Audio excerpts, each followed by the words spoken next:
नमस्कार। किससे कहानियाँ विद मोटिवेशन चैनल में आपका बहुत बहुत स्वागत है। तो दोस्तों, शुरू करते हैं आज की कहानी।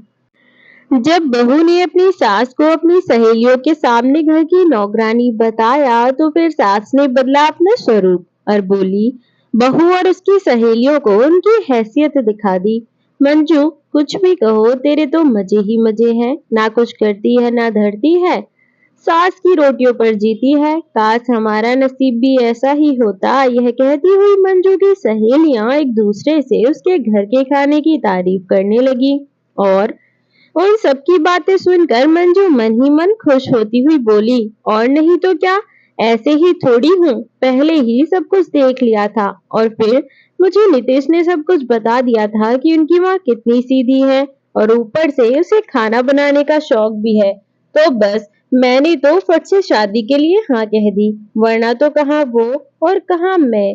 वैसे सच बताऊं ना तो हमारी शादी के लिए हाँ मुझसे पहले मेरी मम्मी ने कर दी थी, क्योंकि उन्हें पता था कि मैं कितनी कामचोर हूँ। मेरा तो कुछ भी करने का मन ही नहीं करता। शादी के पहले भी कभी कभार अगर कुछ काम करती थी तो उसके बदले या तो मम्मी मुझे कुछ दिलवाती या फिर कोई काम करती थी, वरना तो अपनी मर्जी से तो मैं घर का कोई भी काम करने से रही। और तुझे तो पता है, मैंने अपने पति और सास को इस बारे में कुछ भी नहीं बताया हुआ है कि मुझे घर के काम करना पसंद ही नहीं है, और घर के काम से बचने के लिए मैं यहाँ ऑफिस आती हूँ। ताली मारकर हंसती हुई मंजू बोली तो छेड़ते हुए उसकी सहेली बोली, क्या सच में आपसे हद है। तुझे भी भाई को इतना कमजोर कैसे हो सकता है, मतलब तुझे अपने लिए खाना बनाने में भी प्रॉब्लम होती है। अगर भगवान ना करे कल को तेरी सास खाना बनाने के लिए मना करने लगी तो तू क्या करेगी।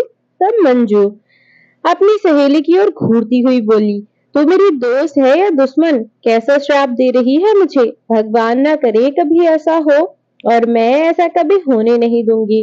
अपनी सास को हमेशा अपने कंट्रोल में रखने की पूरी कोशिश करूंगी, और फिर तुम किस दिन काम आओगी। तुम सब की सब मिलकर मुझे कोई ना कोई आइडिया देते रहना जिससे मेरी सास मेरे काबू में रहे। तब उनमें से एक ने कहा कि तू सुन, अपनी सास को ना बहुत खुश रहा कर। तभी तो नई नई शादी हुई है, इसलिए वह खुशी खुशी घर के सारे काम कर रही है।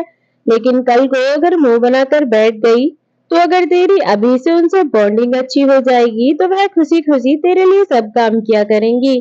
तो दूसरी ने कहा, अरे नहीं यार, ऐसे थोड़ी होता है। अगर यह अपनी सास को अभी से इतनी इम्पोर्टेंस देने लगी ना तो इसकी सास इसके सर पर चढ़कर नाचेगी। उसे भी समझ आ जाएगा कि मैं ही सब काम करती हूँ और मेरी बहन कुछ नहीं करती, इसलिए यह मेरे आगे पीछे नाचती है। अब ऐसे में मंजू कंफ्यूज हो गई कि वह आखिर क्या करे, अपनी सास को खुश रखे या उन्हें अपने अंदर दबा कर रखे ताकि उसके सामने बोलेंगी ना और चुपचाप सारे काम करती रहे। अब हर टाइम उसके दिमाग में बस यही बातें घूमती रहती कि कैसे वह अपनी सास को अपने काबू में रखे। एक दिन जब वह अपने ऑफिस जा रही थी तो दो लड़कियां जो कि मैरिड थी वह भी आपस में बातें करती हुई जा रही थी। उनमें से एक अपनी सास को लेकर बहुत परेशान थी, कह रही थी कि मैं अपनी सास की कितने भी काम कर लूं वह हमेशा नाक मुंह चढ़ाती रहती है। तो वहीं दूसरी ने उसे समझाया कि अगर ज्यादा बात मानेगी तो तुम्हारे सर पर चढ़कर नाचेंगी ही कोशिश करेंगी, इसलिए तुम उसकी कोई बात मत मानो और अपनी मनमानी करो। तुम्हें जो ठीक लगे तुम वह करो। तुम उस घर में अपनी सास को बिल्कुल वैल्यू ही मत दो। और जहां तक बात रही घर के कामों की, तो चाहे सर दर्द का बहाना बनाओ या बदन दर्द का, बस हर टाइम घर के काम के समय तुम्हें काम से बहुत दूरी बनाकर रखनी है। जब वह लगातार अपने काम में लगी रहेंगी ना तो उसे पता चल जाएगा कि वह क्या कर रही है क्या नहीं। इसीलिए तुम थोड़ी शक्ति से पेश आओ, तभी वह तुम्हारी इज्जत करेंगी।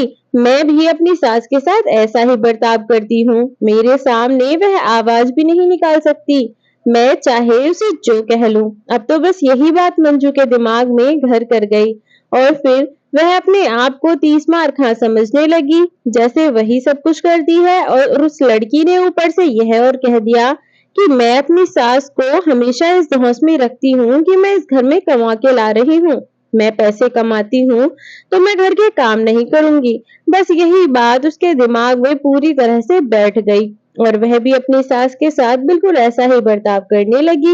इधर मंजू की साथ दुर्गा देवी जी सोच रही थी कि उनकी बहू कुछ दिन पहले तक तो फिर भी ठीक थी। जब वह नई नई आई थी तो बड़े प्यार से बात किया करती थी। जाने क्या बात हुई है जो वह उनके साथ ऐसा बर्ताव कर रही है।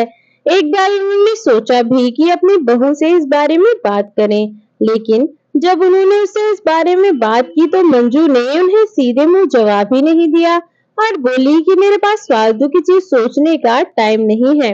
आप घर में खाली रहती हैं माँ, इसीलिए आपके दिमाग में ऐसा फालतू की बातें चलती रहती हैं। लेकिन मैं पूरे दिन अपने ऑफिस में बिजी रहती हूँ। मेरे पास इतना टाइम नहीं है कि मैं इन सब चीजों के बारे में सोचूं। और जहां तक बात रही मेरे लहजे की, तो मैं शुरू से ऐसी ही हूँ। मंजू ने तो अपनी सास को जवाब दे दिया, लेकिन दुर्गा देवी जी उसका जवाब सुनकर मन ही मन थोड़ी परेशान सी हुई। उन्होंने तो कभी भी अपनी बहू पर किसी काम का दबाव ही नहीं डाला था। हमेशा ही हर काम उसकी मर्जी से करने की आजादी दी, लेकिन फिर भी उनकी बहू उनसे न जाने इस तरह से क्यों बर्ताव कर रही थी। अब इस बात के लिए दुर्गा देवी जी किसको जिम्मेदार ठहराती, जबकि वह खुद कुछ नहीं समझ पा रही थी। इसीलिए दुर्गा देवी ने इस बात को नजरअंदाज किया और फिर से सामान्य रहने लगी। इधर मंजू अपनी सास के लिए एक कठोर बहू बन गई थी। जैसा पुरानी फिल्मों में दिखाते थे ना कि बहू को सास घर में जीने ही नहीं देती, बिल्कुल वैसे ही कठोर बहू बन गई थी और यहाँ उल्टी ही गंगा बह रही थी। यहाँ तो मंजू अपनी सास का जीना दूभर कर रही थी। वह इन सब परेशानियों में अपने बेटे को नहीं उलझाना चाहती थी और उनके पति की मौत काफी समय पहले ही हो गई थी। उनकी दो बेटियां थी जिनकी शादी वह अपने बेटे से पहले ही कर चुकी थी। फोन पर कभी कभार बेटियों से बात कर लिया करती थी, उनसे अपने मन की बात कह लेती तो उनका जी हल्का हो जाया करता था। लेकिन एक दिन अपनी बेटी से बात कर रही थी तो उनकी बहू मंजू ने दरवाजे के पीछे छिपकर उनकी सारी बातें सुन ली। और जब वह मंजू के बदलते व्यवहार के बारे में अपनी बेटी को बता रही थी, इतनी ही देर में मंजू तालियां बजाती हुई सामने आ टपकी और बोली, अरे वाह माँ जी, वैसे तो आपको फुर्सत नहीं मिलती।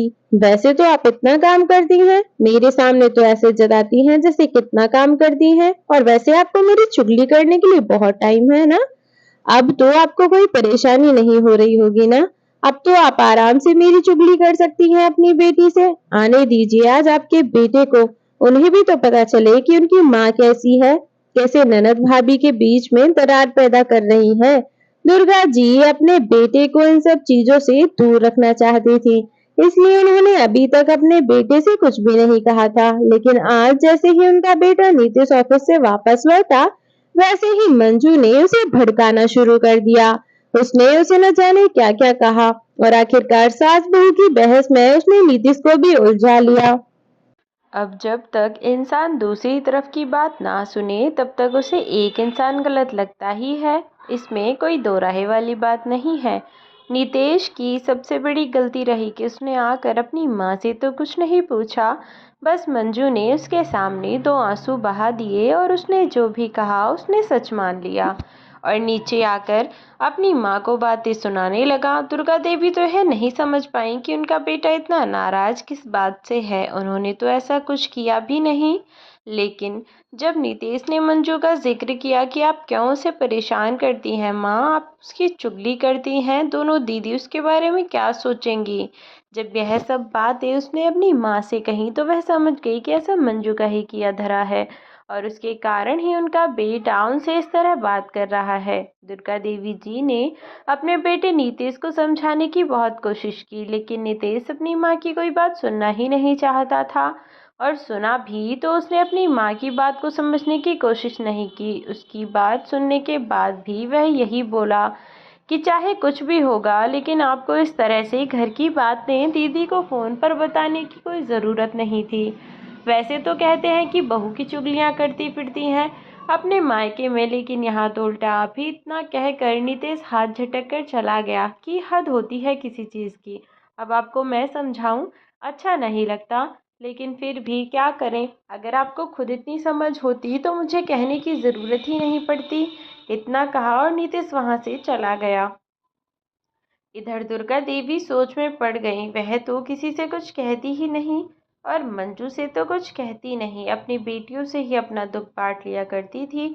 अब तो वह भी करने से रहीं। अब उन्होंने किसी से भी फ़ोन पर बात करना भी बंद कर दिया, क्योंकि उनकी बहू लगाई बुझाई करती रहा करती थी। ऐसे ही उनको एक सहेली जो कि कभी कभार उनके घर आ जाया करती थी, सहेली का हो या पड़ोसन, दुर्गा जी अच्छी बातचीत हो जाया करती थी।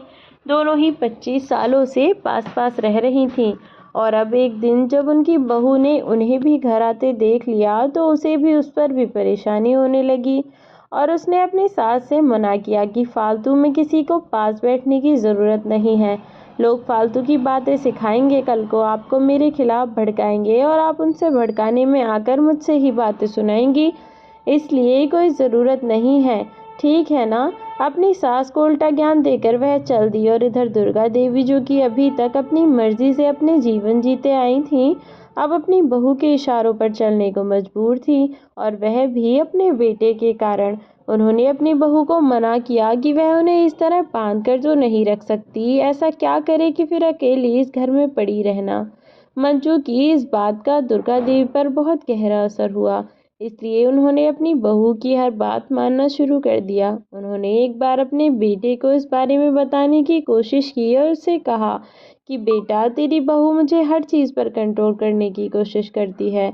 मैं अपनी तरफ से हमेशा ही उसके लिए जितना हो सके उतना करती हूँ, लेकिन वह हमेशा ही तुझे मेरे खिलाफ भड़काती रहती है। तब नितेश ने अपनी माँ से कहा कि माँ, उसने तो बस मुझे सच बताया, आज तक आपके खिलाफ कभी नहीं भड़काया, लेकिन हाँ, अब आप जो कर रही हैं वह तो भड़काना ही है।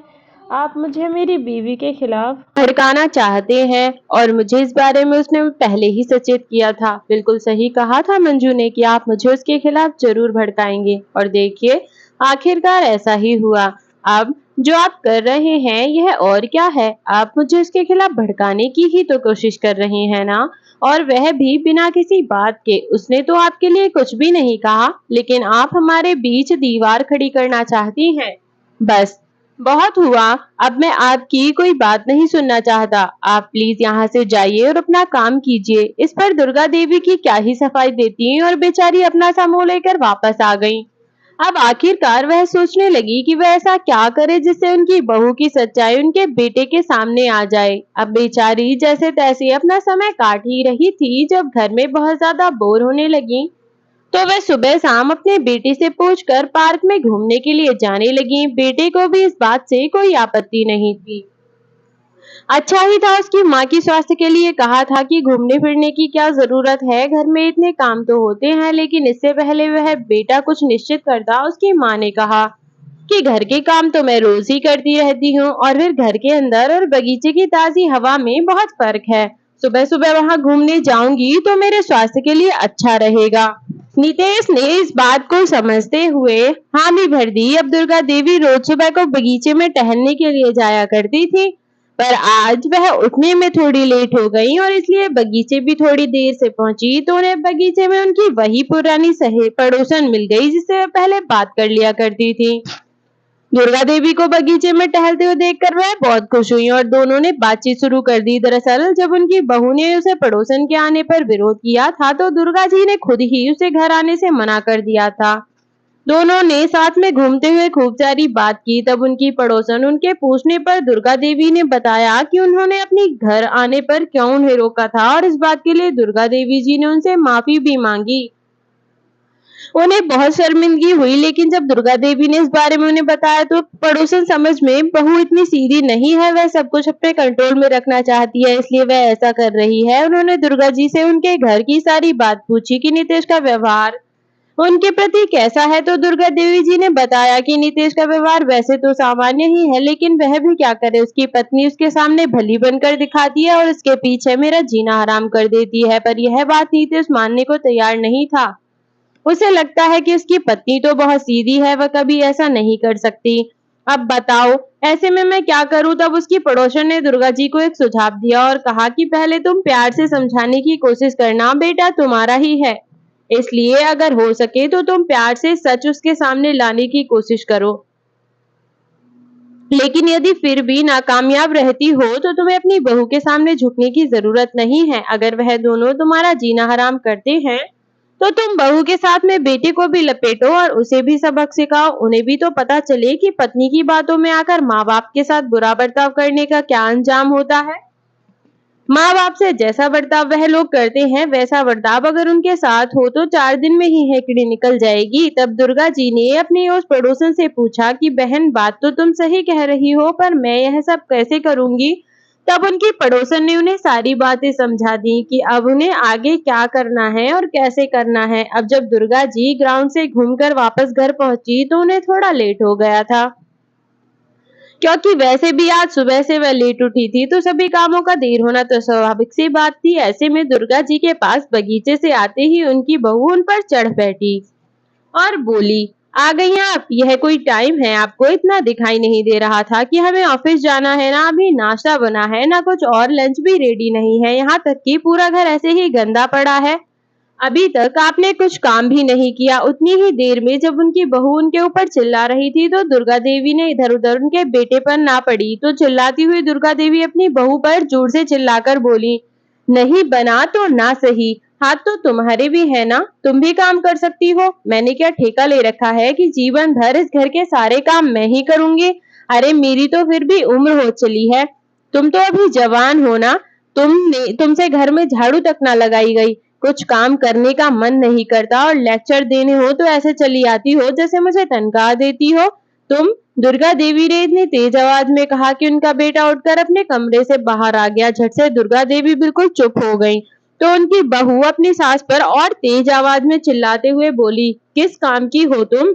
आखिर करती क्या हो पूरे दिन? घर में पड़ी रहती हो और मुझसे बहस करने आई हो? अरे तुम्हें तो शुक्रगुजार होना चाहिए कि तुम्हारे बेटे के साथ मैं कंधे से कंधा मिलाकर चल रही हूँ।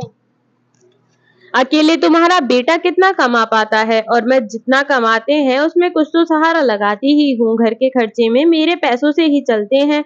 ऐसे में तुम मुझे रौब दिखा रही हो? अपनी औकात में रहना समझी, वरना तुम्हारे बेटे को ऐसी बातें बताऊंगी ना तुम्हारे बारे में कि तुम्हारी तरफ मुड़कर भी देखेगा नहीं। तुमसे बात करना तो दूर की बात है, यह सब बात अपने कमरे के बाहर खड़ा खड़ा नीतेश सुन रहा था। तब नीतेश तेज आवाज में चिल्लाता हुआ बोला, क्या बक रही हो मंजू, और यह तुम किस तरीके से माँ से बात कर रही हो? तब मंजू बोली, वह नीतेश, दरअसल तुम्हारी माँ अपनी जिम्मेदारियां ही नहीं समझती।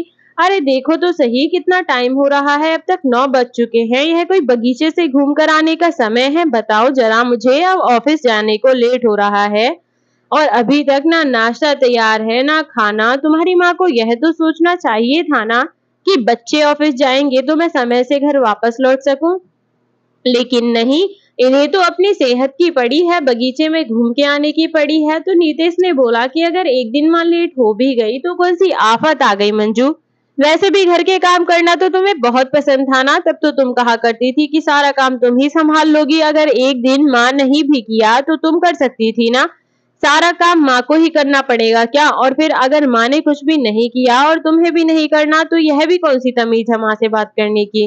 नितेश को इतनी दूर से सारी बातें साफ साफ सुनाई नहीं दी थी, बस चिल्ला चिल्ला कर मंजू बोल रही थी और इसलिए कुछ बातें उसे सुनाई दी जिसकी वजह से उसने मंजू को डांट दिया। अब मंजू तो शुक्र मना रही थी कि उसके पति ने उसकी बातें नहीं सुनी, वरना तो आज उसका बुरा हाल कर देता। अब दुर्गा देवी सतर्क रहने लगी, अपने बेटे के ऑफिस जाने का इंतजार करने लगी। जैसे ही उनका बेटा ऑफिस जाने के लिए घर से निकला वैसे ही दुर्गा जी ने अपनी बहू को चेतावनी दी कि अगर आज के बाद उनसे उलझने की कोशिश की तो मैं भी तुझे छोड़ूंगी नहीं। अभी तक तूने सिर्फ मेरे अंदर की एक अच्छे इंसान को देखा है, लेकिन मैं एक आईना हूँ जिसके अंदर जैसी परछाई होगी वैसी ही दिखेगी। मैंने तो बहुत कोशिश की कि मैं एक माँ जैसी बनकर रहूं, लेकिन जब तू बेटी नहीं बन सकती और बहू भी ढंग की नहीं बन सकती तो मैं क्यों ही बनूं। अब मैं तुझे सास बनकर दिखाऊंगी कि अगर सास चाहे तो बहू को कैसे सबक सिखा सकती है। अभी के लिए तो तू ऑफिस जा, बाकी बातें शाम को करेंगे। इतनी देर में बाहर गाड़ी में इंतजार करता हुआ नीतेश हॉर्न बजाने लगा। तब दुर्गा देवी ने अपनी बहू से कहा, मंजू बेटा, थोड़ा तेज से इस काम किया करो। मैंने तुम्हारा लंच पैक करके दे दिया और अभी भी तुम यहीं खड़ी हो। चलो जाओ जल्दी से, नीतेश तुम्हारा इंतजार कर रहा है। बहू के हाथ में लंच पकड़ाती हुई उसे बाय बाय करती हुई दुर्गा जी मुस्कुराने लगी और अपने बेटे और बहू को ऑफिस के लिए विदा करके वह अपने घर के काम निपटाकर बैठी थी। शाम को दुर्गा जी की बहू 1 घंटे पहले ही ऑफिस से आ जाया करती थी और उसका पति 1 घंटे बाद ऑफिस से आता था। जब तक दुर्गा देवी की बहू ऑफिस से आती तब तक वह उसके लिए चाय पानी बनाकर तैयार रखती थी और इसलिए उनकी बहू को आदत थी वह ऑफिस से आते ही हाथ मुंह धोकर सबसे पहले चाय पीती, थोड़े बहुत स्नैक्स वगैरह लेती और फिर अपने कमरे में सोने चली जाती और जब तक दुर्गा देवी जी का बेटा नीतीश ऑफिस से आता तब तक वह आराम करती और उसके आने के बाद जब उसका पति आ जाता तब हाथ मुंह धोकर सब लोग साथ में खाना खाते। अब उसे तो इस दिनचर्या की आदत पड़ी हुई थी, लेकिन आज उसे अंदाजा नहीं था कि घर पहुंचने पर उसे क्या देखने को मिलेगा। वह घर पहुंची तो उसने घर पहुंचकर देखा कि दुर्गा देवी जी सोई हुई थीं और घर में इधर-उधर थोड़ा बहुत काम भी फैला हुआ था। जब उसने इतना सब कुछ देखा तो वह दुर्गा देवी पर चिल्लाने लगी और बोली, यहाँ आराम से पड़ी हो और वहाँ पूरा घर गंदा पड़ा हुआ है। आपको इतना भी दिखाई नहीं देता क्या? अगर कोई आ गया तो क्या कहेगा कि कितना घर गंदा रहता है इन लोगों का? और आपको इतना होश नहीं था कि मेरे आने का समय हो रहा है, बाकी के काम बाद में करना। आप उठकर फटाफट आप मेरे लिए चाय बना दो। दुर्गा देवी की बहू अपनी सास को इतना ऑर्डर देकर अपने कमरे में चली गई और हाथ मुंह धोकर वापस आई, लेकिन जब वह वापस आई तो उसने देखा कि पूरा घर ऐसे ही गंदा पड़ा हुआ है और उसकी सास ने अभी तक उसके लिए चाय भी नहीं बनाई। यह सब देखकर उसे गुस्सा आया और वह अपनी सास पर चिल्लाने लगी और बोली, एक बार में सुनाई नहीं देता क्या? फटाफट उठो और जाकर मेरे लिए चाय बना दो। अपनी बहू की यह बात सुनकर दुर्गा देवी बोली, पहले बात तो मैं तुम्हारी कोई नौकरानी नहीं हूँ जो तुम्हारे लिए चाय पानी बनाती रहूं, और दूसरी बात कि सुबह से काम में लगे हुए मुझे बहुत थकान हो गई है और इसलिए मैं आराम कर रही हूँ। मैं तो अभी उठने से रही, इसलिए अगर इतना ही मन कर रहा है तो खुद जाकर अपने लिए चाय बना लो और अगर हो सके तो 1 कप मेरे लिए भी बना देना। करवट बदलकर दूसरी तरफ मुंह करके वह लेट गई। उनकी बहू बड़बड़ाती हुई किचन में गई और अपने लिए उसने चाय बनाई। आज तो वह खींच गई, रोज जाकर आराम से सोती थी, आज खुद को ही किचन में घुसना पड़ा और उसने लेकर वह सोफे पर चाय बैठकर पी और फिर अपने कमरे में जाकर लेट गई। उसकी आंख लगी ही थी कि इतनी ही देर में नीतीश की गाड़ी की आवाज हुई, जिसे सुनकर दुर्गा देवी फटाफट से उठी और उठकर किचन में जा लगी। किचन में जाकर रोटियां बनानी थी। उनकी बहू ने सब्जी बना दी थी, आटा भी गूंथ कर रख दिया था। दुर्गा देवी ने झटपट रोटी बनाना शुरू कर दिया। बेटा जैसे ही अंदर आया तो उसने देखा कि उसकी माँ रोज की तरह किचन में खाना बना रही है और उसकी पत्नी कमरे में सो रही थी। इस बात पर उसने कुछ भी रिएक्ट नहीं किया क्योंकि यह तो रोज का काम था। उसकी पत्नी रोजाना ऐसे ही सोती रहती थी और उसकी माँ खाना बनाती हुई मिलती थी। अब वह आराम से अपने कमरे में जाकर फ्रेश हुआ और उसने मंजू को जगाया। मंजू ने अपनी आंखें खोली तो देखा अपने पति को देखकर कहने लगी, आ गई तुम नीतीश, आज तो तुम्हारी माँ ने बिल्कुल हद ही कर दी। सुबह से पड़ी हुई है, पता नहीं कुछ किया भी है या नहीं। क्या हमारे जाने के बाद से बस सो ही रही थी? अपनी पत्नी की यह बात सुनकर लगभग उसकी बात अनसुनी करता हुआ नीतीश अपने कपड़े निकालकर वॉशरूम में चला गया और इधर मंजू चिल्लाती रही, तुम सुन भी रहे हो मैं क्या कह रही हूँ? लेकिन वह उसकी बात को अनसुना करके वॉशरूम में चला गया। इतनी ही देर में मंजू अपने कमरे से निकलकर किचन में आई तो देखा कि उसकी सास रोटियां बना रही है, तो वह अपनी सास से वही फालतू की बातें करने लगी। दुर्गा देवी जी ने अपनी बहू को कहा कि वह मुंह हाथ धोकर आए और आकर खाना खा ले। फिलहाल वह उससे कुछ भी कहने के